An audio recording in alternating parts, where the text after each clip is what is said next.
अस्सलाम वालेकुम। काइंडली अपनी अटेंडेंस लगा दें सब लोग।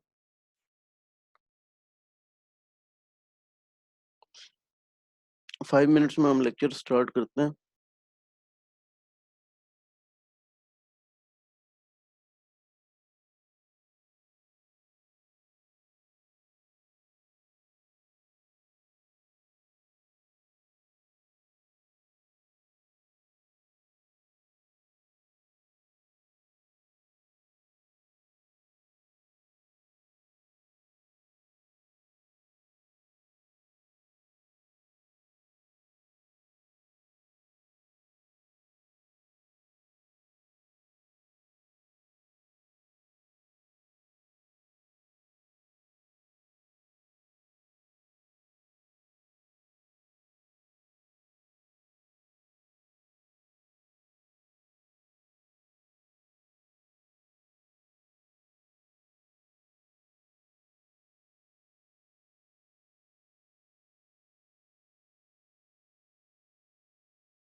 कोई आप लोगों के क्वेश्चन हो प्रीवियस लेक्चर के रिगार्डिंग, तो वो भी काइंडली आप लोग पूछ सकते हैं, चाहे चैट में पूछें या हैंड रेज कर लें। लाइव पूछना चाहें तो वो भी अलाउड है आपको। तो any questions from previous lecture.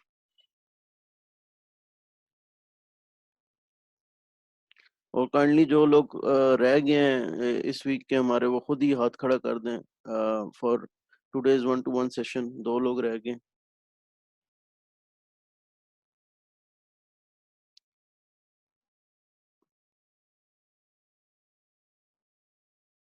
मुझे जहाँ तक याद पड़ता है शायद वकास और अक्सा भी हो गई, मेरे ख्याल आयजा शायद नहीं हुई।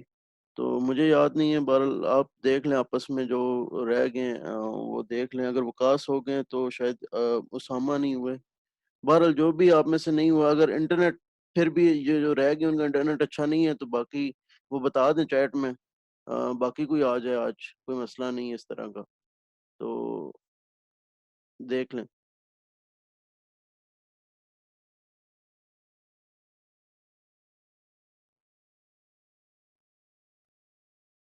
कौन कौन हो गया था इस वीक? वो हैंड रेस कर दें तो पता चल जाएगा ऑटोमेटिकली कौन कौन नहीं हुआ था।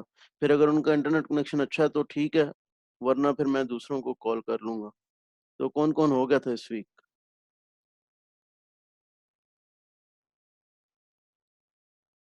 अली हो गया था, ठीक है। गर्ल्स आप में से कौन कौन हो गया था? रेज रखें, हैंड रेज रखें ताकि मुझे पता चले। उसामा आई नहीं है अभी तक मेरे ख्याल है। इसलिए शायद वो उन्होंने हैंड रेज नहीं किया। वकास फिर मेरे ख्याल है नहीं हुए, लेकिन वकास भी पता नहीं आए हैं कि नहीं आए हैं अभी तक। नहीं, वकास भी अभी तक आए नहीं है। और अक्सा आप हो गई थी इस वीक? मेरा ख्याल है कि लास्ट लेक्चर अक्सा ने अटेंड किया है। और वकास भी नहीं आया और उसामा भी मेरे ख्याल है नहीं आया है। यस, उसामा भी नहीं आया अभी तक। सो हम ऐसा करते हैं, 10:45 हो गए हैं तो अली हम आपको ले लेते हैं। और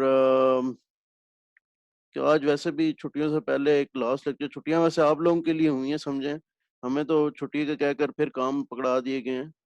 बहरहाल वो अब आपके रिलेटेड नहीं है, वो दूसरे फाइनल ईयर प्रोजेक्ट्स वगैरह के रिलेटेड हैं बहरहाल। लेकिन चलें, आप लोग तो देखें।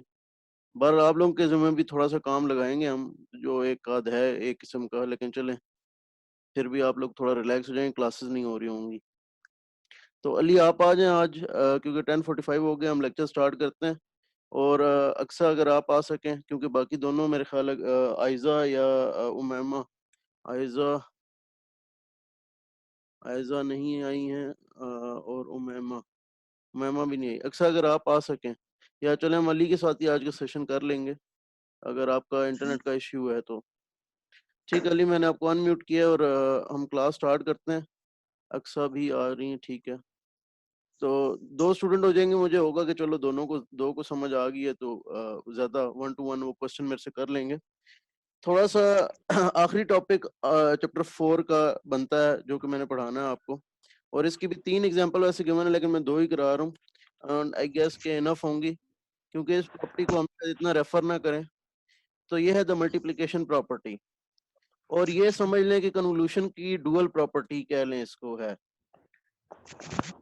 तो कन्वोल्यूशन प्रॉपर्टी क्या थी? कन्वोल्यूशन प्रॉपर्टी ये थी कि जब हमने कहा कि अगर दो सिग्नल, कन्वोल्यूशन प्रॉपर्टी की तरफ मैं जा रहा हूँ, दो सिग्नल अगर कन्वॉल्व हो रहे होते हैं टाइम डोमेन में, तो फ्रीक्वेंसी डोमेन में क्या होता है कि हम उनको मल्टीप्लाई करते हैं, ठीक है। इसी तरीके से मल्टीप्लिकेशन प्रॉपर्टी ये है कि अगर दो सिग्नल मल्टीप्लाई हो रहे हों टाइम डोमेन में, ठीक है, तो फ्रीक्वेंसी डोमेन में वो सिग्नल कन्वॉल्व हो रहे होते हैं। बस ये जो है आपके पास, लेकिन इसमें एक इजाफी जो चीज आएगी वो 1/2 पाई, ठीक है, 1/2 पाई, और आर ऑफ टी कह दिया गया इसको, तो ये जो चीज बनेगी आर ऑफ जे ओमेगा बनेगी। बस इतनी सी प्रॉपर्टी मल्टीप्लिकेशन प्रॉपर्टी, कोई प्रूफ नहीं है, ना बुक ने दिया, ना हमें करने की जरूरत है। बस हम इसको अप्लाई करके देखेंगे दो एग्जांपल्स के ऊपर, और आज का लेक्चर इतना ही होगा, ठीक है। लेकिन अप्लाई करने से पहले दो चीजें, एक एक चीज जानना जरूरी है, ठीक है। तो प्रॉपर्टी ये है कि अगर आपके टाइम डोमेन में सिग्नल मल्टीप्लाई हो रहे हो तो फ्रीक्वेंसी डोमेन में सिग्नल कन्वॉल्व हो रहे होते हैं। और कन्वोल्यूशन, हमें कन्वोल्यूशन को देखना पड़ेगा दोबारा, क्योंकि वो चैप्टर 2 में हमने की थी, लेकिन खैर हमारे पास जो सिग्नल आए उनकी कन्वोल्यूशन आसान रहेगी, उसकी वजह एक है। लेकिन हम क्योंकि फ्रीक्वेंसी डोमेन में, तो हमें कन्वोल्यूशन देखनी पड़ेगी, क्योंकि हम सारा काम फ्रीक्वेंसी डोमेन में कर रहे हैं, ठीक है ना। तो ये तो हमारे पास प्रॉपर्टी होगी कि convolution of the signal in frequency domain divided by उसका एम्पलीट्यूड डिवाइडेड बाय 2 पाई, ठीक है ना। तो ये काम करना पड़ेगा हमें। तो मल्टीप्लिकेशन प्रॉपर्टी ये होती है। अब एग्जांपल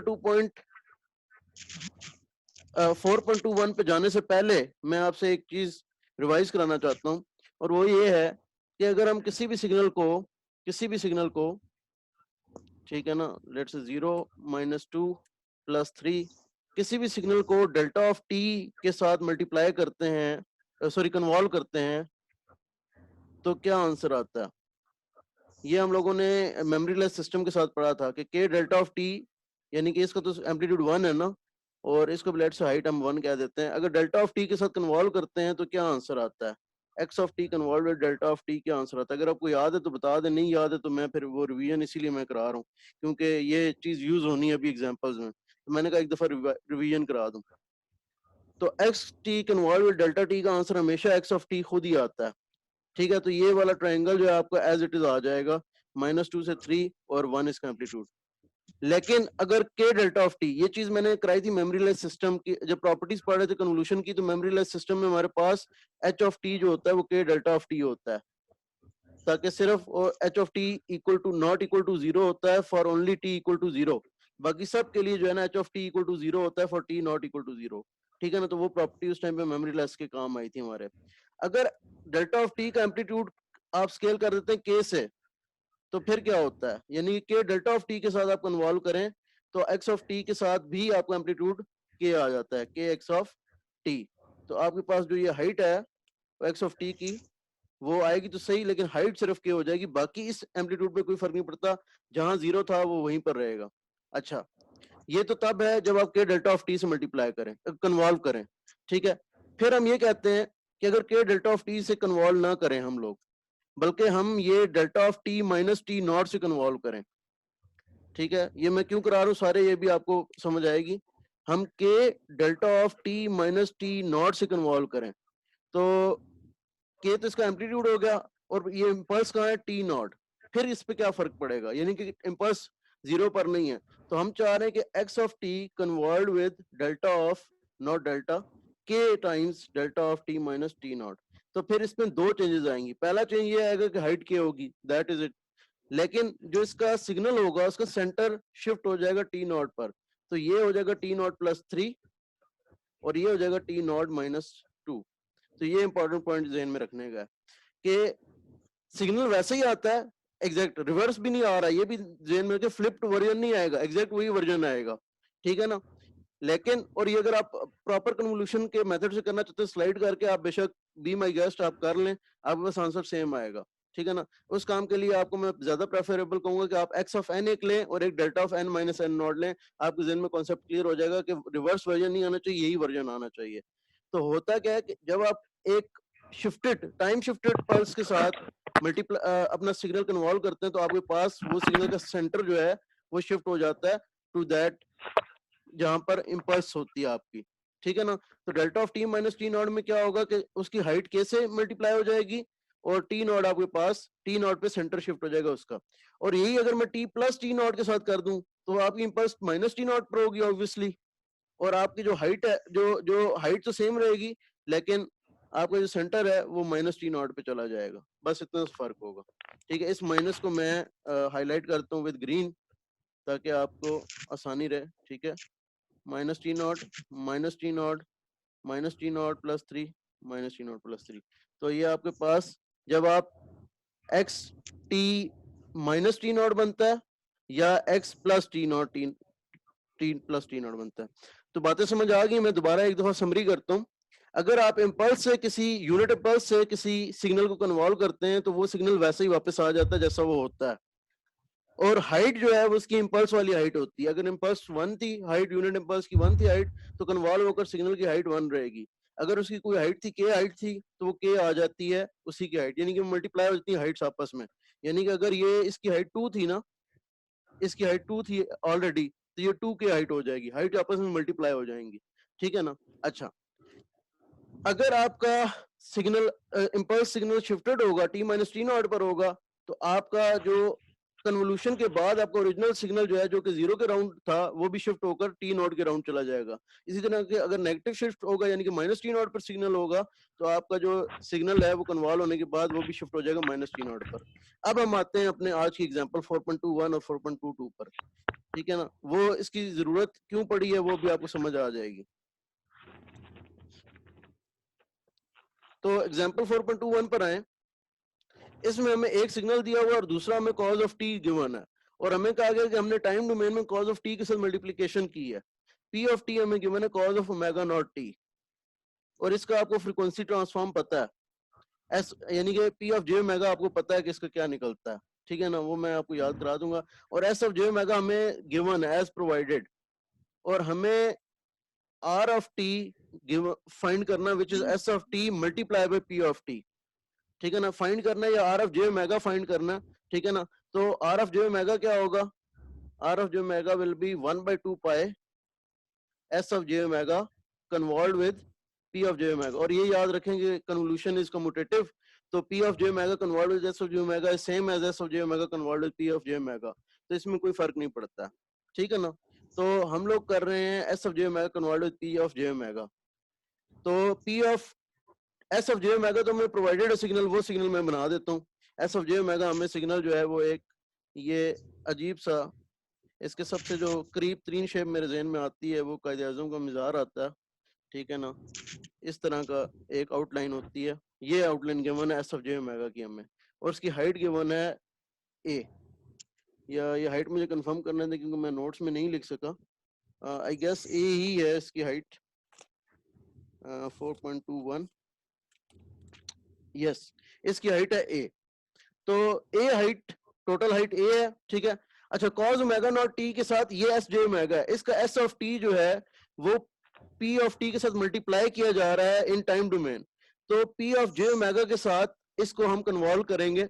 अब पी ऑफ टी तो है cause of omega naught T, तो पी ऑफ जे ओमेगा क्या बनेगा, cause of omega naught T का आपके पास क्या फोरियर ट्रांसफॉर्म आता है, बड़ा सिंपल सा फोरियर ट्रांसफॉर्म आता है। एक इंपल्स आती है ओमेगा नॉट पर और एक इंपल्स आती है माइनस ओमेगा नॉट पर, यानी कि आपके पास पी ऑफ जे ओमेगा, ये एक्सप्रेशन में पहली दफा इधर लिखने लगा हूं अलहदा से, पी ऑफ जे ओमेगा आता है pi delta of omega not, omega minus omega naught plus pi delta of omega plus omega naught. तो प्लस ओमेगा नॉट वाली ये पल्स आती है और माइनस ओमेगा नॉट वाली ये पल्स आती है, ठीक है। और इनकी हाइट होती है पाई, ये जाके बेशक आप वेरीफाई कर लीजिएगा जहां पर हमने एग्जांपल की है, साइन और कॉस की दोनों की इकट्ठी हमने निकाली है फोरियर ट्रांसफॉर्म, ठीक है ना। तो एक इंपल्स आपके पास ओमेगा नॉट पर खड़ी है, उसकी हाइट पाई है, और दूसरी इंपल्स आपकी किस पर खड़ी है, माइनस ओमेगा नॉट पर, जिसकी हाइट पाई है, दोनों की हाइट पाई है। अच्छा, अब क्या होगा, अब इसको आपने इसके साथ कन्वॉल्व करना है, तो एनी आइडियाज, अब तो दो पल्सेस आ गई, अगर एक पल्स होती तो फिर तो मैंने अभी सिखाया है, वो हम काम कर लेते हैं। ठीक है, let me redraw this signal और थोड़े से स्मॉल करके, ताकि मैं नीचे मेरे पास इनका कन्वोल्यूशन ड्रॉ करने का स्पेस हो। ठीक है, थोड़ा सा मैं इनको स्मॉल करके ड्रॉ करता हूँ। एस ऑफ जे ओमेगा ये 0 पर है, प्लस ओमेगा 1 माइनस ओमेगा 1 इसका फैला हुआ है। ठीक है, और आपके पास पी ऑफ जे ओमेगा जो है वो एक फ्रीक्वेंसी पाए ओमेगा माइनस ओमेगा नॉट पर एक खड़ा है, और इसमें कोई ये नहीं लिखा हुआ कि ओमेगा 1 ओमेगा नॉट से बड़ा है या नहीं है, मैंने खुद से ये लिख दिए यहाँ पर ओमेगा नॉट। अब अगर एक इंपल्स होती तो हमें पता था कि अगर सिर्फ ये इंपल्स होती तो इन दोनों का मैग्नीट्यूड मल्टीप्लाई हो जाता। ठीक है ना, ये है S of J omega, sorry this is s of J omega and this is P of J omega. 0 के ऊपर कोई इंपल्स नहीं। अगर सिर्फ माइनस ओमेगा नॉट पे इंपल्स होती तो हमें पता था इसका सेंटर माइनस ओमेगा नॉट पे शिफ्ट हो जाता। ठीक है, और एम्पलीट्यूड मल्टीप्लाई हो जाता है, ए पाई मैक्सिमम एम्पलीट्यूड आ जाता। ठीक है ना, इसी तरीके से अगर सिर्फ ये रेड वाली इंपल्स होती तो हमारे हम कर लेते हैं कि प्लस ओमेगा नॉट पर इसका सेंटर आ जाता और ये आ जाता। लेकिन अगर आप ज़हन बनाएं अपना और याद करें कि जो कन्वोल्यूशन होती है वो लिनियरिटी भी फॉलो करती है, यानी कि अगर मैं इस सिग्नल को दो सिग्नल में ब्रेक करूं और पहले इसकी कन्वोल्यूशन लूं इससे और एक सिग्नल आ जाएगा, फिर इसकी कन्वोल्यूशन लूं इससे और वो सिग्नल आएगा, और इन दोनों को मैं ऐड करके जो कन्वोल्यूशन का रिजल्ट है वो ऐड करके लिखूं तो ये प्रॉपर्टी फॉलो करती है। यानी कि a t convolve with b t plus c t. ठीक है, जिसमें मैं ए ऑफ टी इसको कह रहा हूँ, बी ऑफ टी और सी ऑफ टी इन दोनों सिग्नल को मिक्स कह रहा हूँ, यानी कि b of T plus c of t मैं इस सिग्नल को कह रहा हूँ जो मेरा ब्लू प्लस रेड है। ठीक है, तो ये सेम है A of T convolve with B of T plus A of T convolve with C of T. ये मैं कन्वोल्यूशन की प्रॉपर्टी पढ़ चुका हूँ। तो पहले मैं इन दोनों की कन्वोल्यूशन का रिजल्ट निकालूं और फिर इन दोनों की लहदा निकालूं और दोनों को ऐड कर दूं, और क्योंकि ये दोनों एक्सेस में मेरे क्या कहते हैं ओवरलैप नहीं हो रहे होंगे तो एक दूसरे को फर्क भी नहीं डालेंगे। ठीक है, क्योंकि ये ओमेगा नॉट बहुत आगे है, ये माइनस ओमेगा नॉट बहुत पीछे है। वो अलग बात है कि अगर इनके ओमेगा नॉट और ओमेगा 1 ऐसी हुई कि इनको ओवरलैप ना किया तो मुझे फर्क नहीं डालेगा। तो पहले मैं सिर्फ इसका इसके साथ बना रहा हूं कि क्या मेरे पास इन दोनों की कन्वोल्यूशन का रिजल्ट आएगा। तो delta of omega minus omega naught के साथ इन दोनों की कन्वोल्यूशन का क्या रिजल्ट आएगा, एस जे ओमेगा पी जे का, कि ये वाला जो सिग्नल है इसका सेंटर शिफ्ट हो जाएगा किधर, ओमेगा नॉट के ऊपर। एम्पलीट्यूड क्या हो जाएगा, ए टाइम्स पाई। ठीक हो गया, और इसका सेंटर ओमेगा नॉट पे शिफ्ट हुआ है तो ये वाली कहाँ चली जाएगी, omega naught plus omega 1, sorry minus omega naught पे शिफ्ट हुआ है, minus omega naught plus omega 1, और ये वाला एम्पलीट्यूड चला जाएगा minus omega naught minus omega 1। इसका इसके साथ कन्वोल्यूशन क्या करेगा, इसका सेंटर शिफ्ट कर देगा ओमेगा नॉट पर। ठीक है, ओमेगा नॉट पर, और ये एम्पलीट्यूड चल जाएगा ओमेगा नॉट प्लस ओमेगा 1 और ओमेगा नॉट माइनस ओमेगा 1। अब ये ओमेगा 1 की अपनी वैल्यू पर डिपेंड करेगा कि कहीं ये इनका ओवरलैप आता है कि नहीं आता। अगर ओमेगा 1 इनका ओवरलैप ना आया तो फिर तो बड़ी अच्छी बात है, ओमेगा 1 ऐसे सिलेक्ट हुए कि इनका ओवरलैप ना आया तो फिर तो ये हमारा आंसर है, और इसका एम्पलीट्यूड भी हो जाएगा ए पाई। लेकिन ये मैंने निकाली convolution S of J omega convolve with P of J omega, ये आंसर नहीं है जो है फोरियर डोमेन में पी ऑफ टी और एस ऑफ टी की मल्टीप्लिकेशन का। इसका फॉरवर्ड डोमेन में आंसर होता है जब आप इसकी कन्वोल्यूशन को 1/2 पाई से इसका एम्पलीट्यूड डिवाइड करते हैं, तो इस पूरे का 1/2 पाई से एम्पलीट्यूड डिवाइड भी होना चाहिए। तो वो जब डिवाइड होगा तो क्या होगा, डिवाइड करूं 2 पाई से तो पाई पाई खत्म हो जाएगा, पाई पाई खत्म हो जाएगा, तो इसकी जो हाइट रह जाएगी पल्सेस की वो a/2 रह जाएगी। ठीक है, तो ये भी एक बात ध्यान में रखने की है कि आपकी जो पल्सेस की हाइट है ये a नहीं निकल रही बल्कि ये a/2 निकल रही है, क्योंकि आपके पास 1/2 pi S of J omega convert with P J omega आपने कैलकुलेट करना है। तो आई होप कि आपको इसकी कन्वोल्यूशन समझ आई होगी। ठीक है, और ये दोनों एक एक्सिस पर क्यों है, क्योंकि वही कन्वोल्यूशन की प्रॉपर्टी बाद में ऐड भी तो करना है ना दोनों को। तो अगर ये ओवरलैप नहीं कर रहे फिर तो इसका आंसर ठीक है, अगर ये ओवरलैप कर रहे हैं तो हो सकता है कि ये दोनों एक तो मिक्स्ड हो, ये वाली इनके पोर्शंस जो मेगा नॉट और माइनस मेगा नॉट ये वाले पोर्शन मिक्स्ड हो, और यहाँ पर कोई सिग्नल एक और डिफरेंट किस्म का यहाँ पर इनका जो मिक्स्ड वर्जन है वो कोई और सिग्नल बनाए। लेकिन फिलहाल हम ये अज्यूम कर रहे हैं कि ये ओमेगा 1 इस तरीके से रखा गया है कि ये आपस में ओवरलैप नहीं होते हैं। ठीक है ना, तो वो हमने वाइजली इस तरह चुना है। ठीक है, तो अज्यूमिंग कि ये में ओवरलैप नहीं होते तो हमारा ये आंसर जो है ना ये आ रहा है। तो आई होप कि आपको इन दोनों की कन्वोल्यूशन समझ आई हो। ठीक है ना, तो ये समझ आ गई कन्वोल्यूशन कैसे की है अली और अक्सा, कि इस सिग्नल की कन्वोल्यूशन किस तरीके से ये रिजल्ट निकलता है इन दोनों सिग्नल कन्वोल्यूशन का। अली अक्सा क्लियर? यस हाँ, सर। yes. ठीक है, फिर हम 4.22 चलते हैं, और 4.22 में भी हमारे पास cos of omega naught T अपनी जगह यही है, लेकिन ये वाला सिग्नल जरा डिफरेंट है, और इसमें देखते हैं कि हम कैसे फर्क करेंगे और हमारे पास रिजल्ट क्या आएगा। मेरा ख्याल है अगर मैं कॉज ऑफ टी को लिखे भी रहने देता तो फर्क ना पड़ता।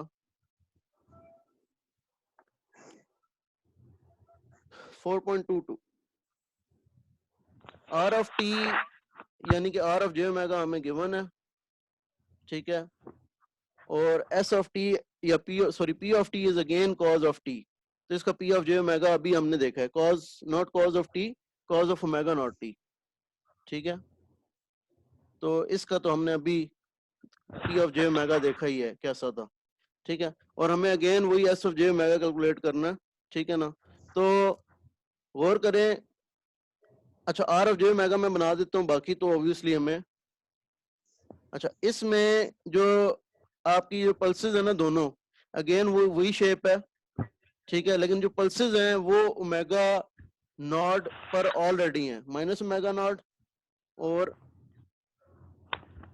प्लस ओमेगा नॉट पर ऑलरेडी हैं, और ये आपके पास है आर ऑफ जे ओमेगा, और इसका जो हाइट है वो भी a/2 है, पहले a थी हाइट, और इन दोनों की हाइट जो है वो भी a/2 है, ठीक है, ये वही पल्सेस की शेप वही है दोनों स्पेक्ट्रम की, और इसकी मैक्सिमम हाइट दोनों की a/2 है, और आप जिसके साथ कन्वॉल्व कर रहे हो कॉज ऑफ ओमेगा नॉट, उसकी भी हाइट पाए और पाए है, और दोनों ओमेगा नॉट पर हैं, तो अब थोड़ा सा ज्यादा ट्रिकी हो जाएगा ये, हालांकि शायद इतना ट्रिकी ना हो, ठीक है ना।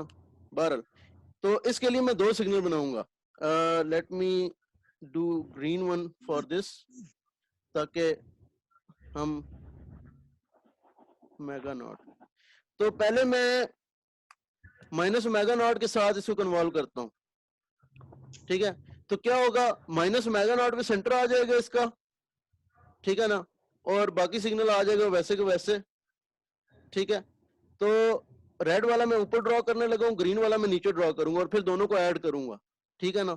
माइनस ओमेगा नॉट पे सेंटर आएगा तो ये जो जीरो है ये उठ के माइनस ओमेगा नॉट पर आ जाएगा, तो ये जो दूसरा सेंटर है ये किधर आएगा, ये दूसरा सेंटर किधर आएगा, अगर जीरो माइनस ओमेगा नॉट पर आ गया तो ये किधर चला जाएगा, minus omega naught minus omega naught पे चला जाएगा, ऐसा ही है ना।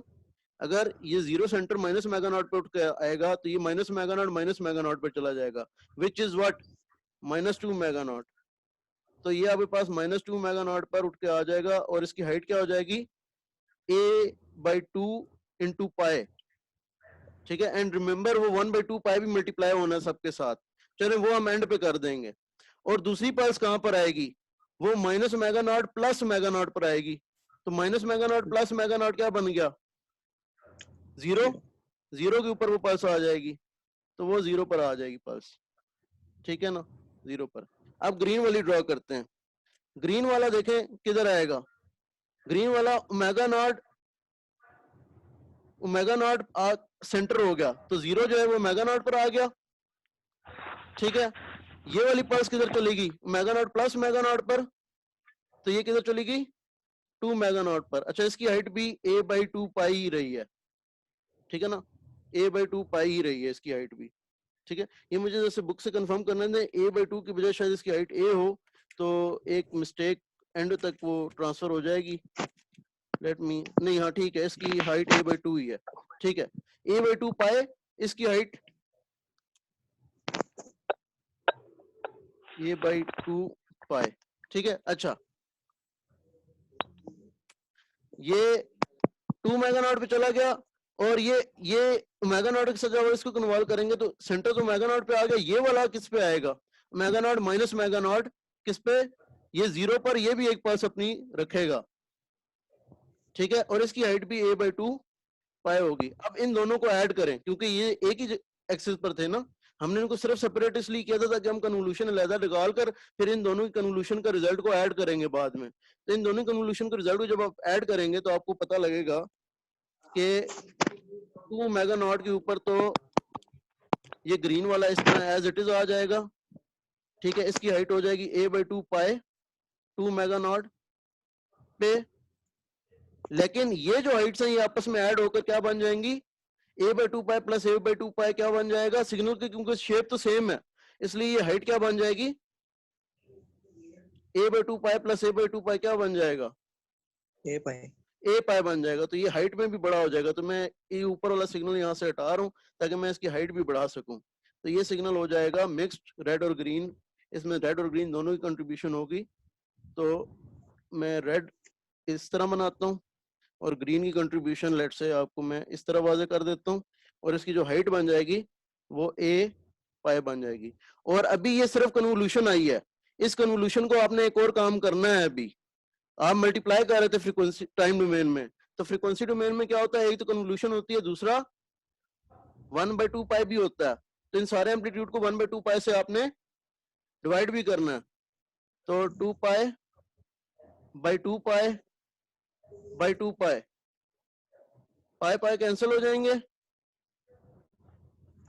और 2 रह जाएगा। तो ये हो जाएगा आपका एम्पलीट्यूड a/4, ये एम्पलीट्यूड हो जाएगा a/2 और ये एम्पलीट्यूड भी हो जाएगा a/4। तो इस कन्वोल्यूशन की cos ओमेगा नॉट t के साथ इस वाले सिग्नल की कन्वोल्यूशन का रिजल्ट आपके पास ये आएगा, ठीक है। तो ये दो कन्वोल्यूशन आज हमने की हैं, यानी कि ये टाइम डोमेन में सिग्नल मल्टीप्लाई। तो आप देखें cos के साथ मल्टीप्लाई करते हैं जब आप टाइम डोमेन में सिग्नल, तो कितना खतरनाक। अच्छा, ये एम्पलीट्यूड मॉड्यूलेशन का टॉपिक है एक्चुअली, लेकिन ये आपको टेलीकॉम वाले जो टीचर है ना वो ज्यादा सही पढ़ा सकेंगे और वो फ्रीक्वेंसी डोमेन में ज्यादा तरीके से अच्छे तरीके से वो बता सकेंगे। एम्पलीट्यूड मॉड्यूलेशन एक टेक्निक होती है जिसके थ्रू आप डाटा को समझ लें कि एक किस्म का इनक्रिप्ट करके आपके जो नॉइजी ये डोमेन होती है ना, इसके थ्रू आप सेंड करते हैं वायरलेसली या वायर्ड भी सेंड करते हैं, और दूसरी जगह पर ट्रांसमीटर में आप यूज करते हैं एम्पलीट्यूड मॉड्यूलेशन। ये जो रेडियो स्टेशन होते हैं ना, AM FM, ठीक है ना, तो एम्पलीट्यूड मॉड्यूलेशन में ये टेक्निक यूज होती थी एम्पलीट्यूड मॉड्यूलेशन की, और FM फ्रीक्वेंसी मॉड्यूलेशन। तो ये एम्पलीट्यूड मॉड्यूलेशन की टेक्निक है कि कॉज आप टाइम डोमेन में कॉज के साथ मल्टीप्लाई करते हैं, फ्रीक्वेंसी डोमेन में ये इफेक्ट आता है, ठीक है ना। तो ये कॉज वाले कहते हैं कैरियर होता है, और दूसरा मुझे भूल गया इसका नाम, या दूसरा सिग्नल क्या मैसेज सिग्नल होता है, ठीक है। तो ये आपको मैसेज सिग्नल हुआ, कॉज वाला कैरियर सिग्नल हुआ। तो मैसेज सिग्नल कैरियर के ऊपर राइट करके, ठीक है, कैरियर तगड़ा होता है, मैसेज सिग्नल वीक होता है। अगर मैसेज आप वैसे ट्रांसमिट करें through radio waves, through air, तो वो नॉइज में खत्म हो जाता है। लेकिन कैरियर थोड़ा तगड़ा तगड़ा सिग्नल होता है, तो कैरियर के साथ जब आप मल्टीप्लाई करते हैं तो फ्रीक्वेंसी डोमेन में उसका ये इफेक्ट होता है, वो वापस आपके एंड पर रिसीव होकर आप उसको रिसीवर के थ्रू जो है ना वो एक्सट्रैक्ट कर लेते हैं। तो ये जो मैंने काम आपको फ्रीक्वेंसी डोमेन में दिखाया है, या ये जो काम किया है, ये हम बेसिकली एम्पलीट्यूड मॉड्यूलेशन देख रहे थे, लेकिन ये आपको ज्यादा बेहतर इंसाइट आपके टेलीकॉम वाले टीचर्स दे सकेंगे, ठीक है। तो any questions from today's lecture, तो kindly raise your hands and tell me. और कोई और चीज रह गई है तो एक सीईपी का मैं थोड़ा सा क्लियर कर दूं कि सीईपी की मैं इंस्ट्रक्शंस जो है ना, आज असाइनमेंट जो मैंने बनाई हुई है सीईपी की, उसी के साथ जो नीचे इंस्ट्रक्शंस होती हैं वो मैं इंस्ट्रक्शन मजीद क्लियर कर दूंगा। पता नहीं आप लोगों को क्यों, आप लोग जानबूझ के शायद जो है ना ये अपने लिए मुश्किल पैदा कर रहे हैं। जितने छोटे छोटे आप क्वेश्चन करते जाएंगे उसके बीच में उतनी आप मुश्किलात अपने लिए खड़ी कर रहे हैं, ठीक है। तो मैथमेटिकल मैंने 4 चीजें मांगी हुई हैं, मैं अगेन यहाँ पर रिपीट कर देता हूँ, ठीक है। सीईपी के लिए मैंने पहला आपका मैथमेटिकल वर्क मांगा हुआ है। ये ऑब्वियसली इसकी हैंड रिटन स्नैप्स होंगी, हैंड रिटन होगा, इसकी फोटोग्राफ्स होंगी ऑब्वियसली। मेरे ख्याल है पीडीएफ मर्ज करना आप लोगों के लिए कोई मुश्किल काम नहीं होना चाहिए, कि अगर आप इसकी ये सारा डॉक्यूमेंट्स आप पीडीएफ में मर्ज करते हैं तो कोई मुश्किल नहीं होगा। फोटोग्राफ्स होंगी। नंबर 2, आपके पास मैटलैब कोड होगा, ठीक है। अब ये कोई इसकी स्नैपशॉट की जरूरत नहीं है, मेरे ख्याल है ये आप कॉपी पेस्ट कर सकते हैं। मैटलैब मैंने भी कई दफा मैटलैब का कोड असाइनमेंट्स में सबमिट कराया है, तो आप उसको कॉपी पेस्ट कर सकते हैं, कोई मुश्किल काम नहीं है, ठीक है ना। आप अगर स्नैपशॉट लेना चाहते हैं आपकी मर्जी है, लेकिन ये किया जा सकता है। थर्ड, मैटलैब का जो ग्राफ है वो आप उसके अंदर जाकर ऑप्शन होता है, जब मैटलैब ग्राफ खुलता है तो फाइल सेव एज जेपीजी हो सकता है, लेकिन ये भी आप वर्ड फाइल में जाकर पेस्ट कर सकते हैं, ठीक है ना, उसका जेपीजी बन सकता है, ये कोई मुश्किल काम नहीं है, ठीक है ना। नंबर 4, आपके जो कमेंट्स हैं ये आपके टाइप रिटर्न होने चाहिए, ठीक है ना। कमेंट्स स्लैश एनालिसिस जो है वो 5-10 लाइंस का जो पैराग्राफ है, 5 to 10 लाइंस का, ये 5 to 10 मेरे ख्याल है 8 to 10 कर दूं तो ज्यादा बेहतर है। 8 to 10 लाइंस का जो पैराग्राफ है, क्योंकि 5 to 10 बहुत बड़ा मार्जिन है, 8 to 10 छोटा मार्जिन है। पैराग्राफ है, ये टाइप रिटन होना चाहिए। अब ये टाइप रिटन है तो कोई मसला नहीं है, वर्ड में टाइप करो। वर्ड का भी पीडीएफ बनाना कोई मुश्किल काम नहीं है। आप लोग माशाल्लाह हमसे ज्यादा आगे हैं टेक्नोलॉजी के दौर में, ठीक है ना। तो एक वो करके तो ये सारा का सारा जो है ये फोटोज पीडीएफ में कन्वर्ट हो सकती हैं, जेपीजी टू पीडीएफ कन्वर्ट हो सकती हैं। मैटलैब कोड वर्ड फाइल में जा सकता है, मैटलैब ग्राफ वर्ड फाइल में उसके जेपीजी जा सकता है, नीचे से कमेंट टाइप रिटर्न हो सकते हैं, ये सारा पीडीएफ में सेव एज पीडीएफ हो सकता है। और ये जो आपने हैंड रिटन फोटोज लिए हैं ये पीडीएफ में कन्वर्ट होकर एक पूरा पीडीएफ का एक डॉक्यूमेंट बन सकता है आराम से, ठीक है। तो ये कोई इतना मुश्किल काम नहीं है कि इसका आप कहें। और एक आपका यहाँ पर इससे पहले पेज नंबर 0 लग सकता है, जिसमें आप कह लें कि आपका कवर पेज हो सकता है, जिसमें आपका आईडी नंबर, नेम, सेक्शन, ये चीजें हो सकती हैं, ठीक है ना। तो ये इतना कोई मुश्किल काम तो नहीं है यार। आप लोग जानबूझ के मेरे ख्याल है वो चीजें छोटी छोटी पूछ करना अपने लिए मुश्किल बनाते जा रहे हैं। वो अल्लाह ताला ने यहूदियों को कहा था ना कि गाय कोई भी लेकर जो है ना उसका टुकड़ा मारो, तो उन्होंने शुरू कर दिया पूछना कौन सी गाय, कैसी होनी चाहिए, ये है वो है, फिर उनके लिए मुश्किल होती गई, ठीक है ना। तो सिंपल सिंपल काम रखो, सीधा सीधा जो समझ में आती, जो अकल को बात लगती है, ठीक है ना, तो वो काम करो आप लोग भी, ठीक है। तो बहरहाल अब आपने पूछा ही है तो मैं इंस्ट्रक्शन कोशिश करूंगा जितनी मैं क्लियर कर सकता हूँ मैं करूँ। ना अपने लिए मुश्किल बनाओ ना मेरे लिए मुश्किल बनाओ, ठीक है ना। तो ये बड़ी सीधी सीधी है इंस्ट्रक्शन, इसमें कोई मेरा ख्याल है कोई ऐसी बात है नहीं कि जो कि मुश्किल लगे। देखिए मैथमेटिकल वर्क आप अगर शुरू कर देंगे ना टाइप करना, इंटीग्रेशन और ये और वो, तो आपके लिए अपने लिए मुश्किल हो जाएगी, ठीक है ना। तो इसको हैंड रिटन ही रहने दें, ठीक है ना, क्योंकि वो आसानी भी आपके लिए है, ठीक है। Any questions?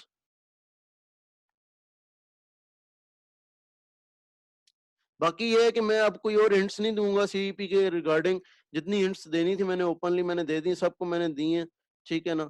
क्योंकि मैंने ग्रेड भी करना है सीईपी, और उसमें बनाओ सिंगार तो एक है, ठीक है ना। लेकिन ऑब्वियसली ये तो मिनिमम क्राइटेरिया है, इस पे मिनिमम मार्क्स मिल जाएंगे आपको। लेकिन ऑब्वियसली फुल मार्क्स उसी के होंगे जिसने जिसका काम ठीक भी हुआ होगा, जिसका आंसर भी प्रॉपर, सोल्यूशन भी प्रॉपर और आंसर भी प्रॉपर आ रहा होगा, ठीक है ना।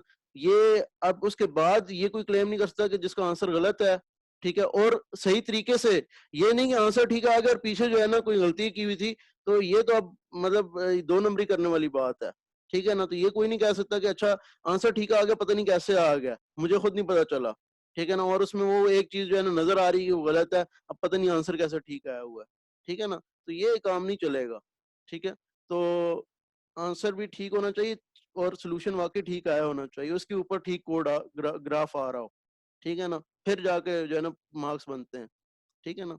बहरहाल असल में ये आप खुद अपने लिए मुश्किलात करते हैं, क्योंकि आप सवाल ऐसे करते हैं ना जिससे लगता है कि पता नहीं क्यों आप अपने लिए मुश्किलात पैदा करना चाह रहे हैं। बहरहाल तो सीईपी के लिए ये अगेन मैं ये उसके असाइनमेंट की इंस्ट्रक्शंस में भी मैं लिख दूंगा फर्दर, ठीक है ना, ताकि आप लोगों को मजीद क्लियर हो जाए। अभी भी 9 दिन पड़े हैं, तो आप आराम से जो है ना ये काम कर सकते हैं। Anything else? अच्छा, एक मैसेज सबके लिए है, ठीक है ना, खास तौर पर थोड़े वो स्टूडेंट्स के लिए जो कि स्टडी में ज्यादा इंटरेस्ट रखते हैं। 5 जून तक ये करेंगे आप सीआरसी, ठीक है ना, सीआर के थ्रू मुझे वो टॉपिक्स दे दें जिनकी रिवीजन आप चाहते हैं, ठीक है ना, टॉपिक्स टू रिवाइज, जिनकी रिवीजन आप चाहते हैं, ठीक है ना। वो जितने मर्जी आप दें, लेकिन मैं उनमें इस हिसाब से चुनूंगा, मुझे पता है मैं चैप्टर 5 भी कवर कराना है। तो हमारा अच्छा इसका पैटर्न सी आर है, C R kindly raise your hand, क्योंकि ये बात मैं सबसे तो करूंगा, लेकिन सी आर के थ्रू अगर मैं करूं, या सी आर नहीं है तो कोई उसका सेकंड सी आर हो, या कोई और थोड़ा बहुत हल्का फुल्का रिस्पॉन्सिबल बंदा हो जो सी आर तक बात पहुंचा दे। सी आर ने लगता है क्लास में आना ही छोड़ दिया। Ali, can I talk to you?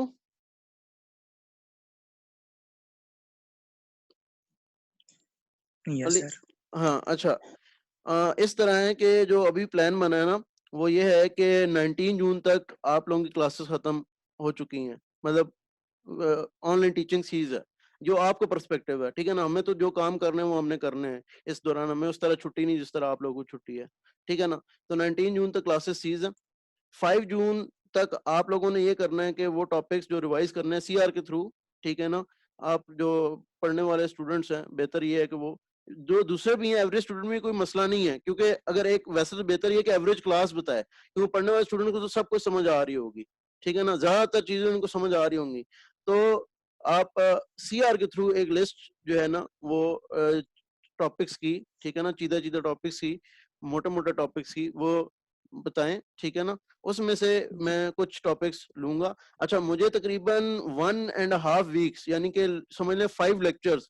अब इसके बाद हमारा 19 जून से 3 वीक्स जो हैं वो स्टार्ट होंगे। 3 वीक्स में 9 लेक्चर्स बन जाते हैं, ठीक है ना? 9 लेक्चर में से 5 लेक्चर मैं चैप्टर 5 के लिए मुख्तस करूँगा। शायद 4 लेक्चर्स में कंप्लीट हो जाए, या हो सकता है 3 में कंप्लीट हो जाए। 3 में मुश्किल है, 4 लेक्चर्स में कंप्लीट हो जाए, लेकिन मैं 5 लेक्चर चैप्टर 5 के लिए मुख्तस करूँगा, ठीक है? तो 4 लेक्चर्स में मैं बाकी जो है ना वो आपके जो टॉपिक्स आएँगे, उनमें से मैं काट छाँट कर, ठीक है ना? मैं वो रिवाइज़ करूँगा, ठीक है? तो आप लोगों ने 5 जून तक वो लेक्चर जो है मुझे वो टॉपिक्स जो है ना वो भेजने हैं, क्योंकि मैंने आगे फिर एचओडी को भेजने हैं। हमारे एचओडी ने हमसे डिमांड किया है कि आपका जो भी प्लान होगा अगले 3 वीक्स का, जब 19 जून से आगे हम जितना भी एक्टिविटी रखेंगे, ठीक है ना? वो सारी एक्टिविटी का प्लान हमने भेजना है।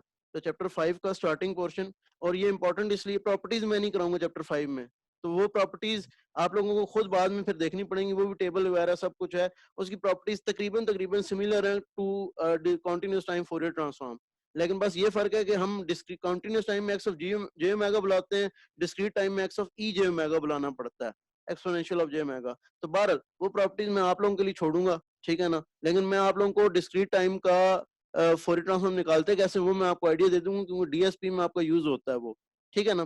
तो 4 लेक्चर्स हमारे जो है ना, अब हर लेक्चर में मेरा ख्याल है कि 2 टॉपिक्स कवर किए जा सकते हैं। तो अगर हम बोथ करें ना, तो हम कहते हैं कि 2 लेक्चर्स में 3 टॉपिक कवर किए जा सकते हैं। तो ये हमारे पास 2 लेक्चर्स हैं। तो 6 टॉपिक्स मुझे कम से कम, या 8 टॉपिक्स कम से कम मुझे, चलें 8 ही कर लें हम। 8 टॉपिक्स कम से कम आप मुझे दे दें, ठीक है ना? 5 जून तक। उनमें से मैं जी, देखूँगा 6 या जितने भी टॉपिक्स हैं, मैं आगे एचओडी को भी भेज दूँगा, और मैं 5th चैप्टर भी मैं कराऊँगा। ठीक है ना? 5th चैप्टर का जी, स्टार्टिंग पोर्शन यानी कि। ठीक है ना? तो ये आप अपने जी, सीआर को भेजिएगा, और कोई भी राब्ता मुझसे डायरेक्ट मत करें। सीईपी रिलेटेड है या जो भी है, सारी क्लास के लिए है, अब मुझसे सीआर से राब्ता करें। ठीक है ना? छुट्टी आप भी जी, एन्जॉय करें, और मुझे भी काम करने दें जो यूनिवर्सिटी ने मुझे असाइन किए हैं छुट्टियों में। ठीक है ना? ताकि मेरा फोकस जी, उन पे रहे। आप लोगों की तो छुट्टी होगी, हमारे एफआईपी के ग्रुप्स हैं 7th और 6th और 8th सेमेस्टर के। ठीक हो गया? जी, तो सीआर के थ्रू सारा काम करें। सीईपी की मैं कर दूँगा, ठीक है ना? जो भी चैमगोई हैं, जो भी चीज़ है, तो आप सीआर के थ्रू मुझे कॉन्टैक्ट किया करें। ठीक है? ओके। ठीक है सर। तो ये बस क्लास भी हमारी खत्म हो रही है। तो एनी मोर क्वेश्चंस? तो कोई मसला नहीं है। क्वेश्चन अगर सब्जेक्ट से रिलेटेड है, आज की क्लास से रिलेटेड है, तो मैं इस सेशन को 10 मिनट्स एक्सटेंड भी कर दूँ, कोई मसला नहीं है। तो किसी को क्वेश्चन है तो बता दें मुझे।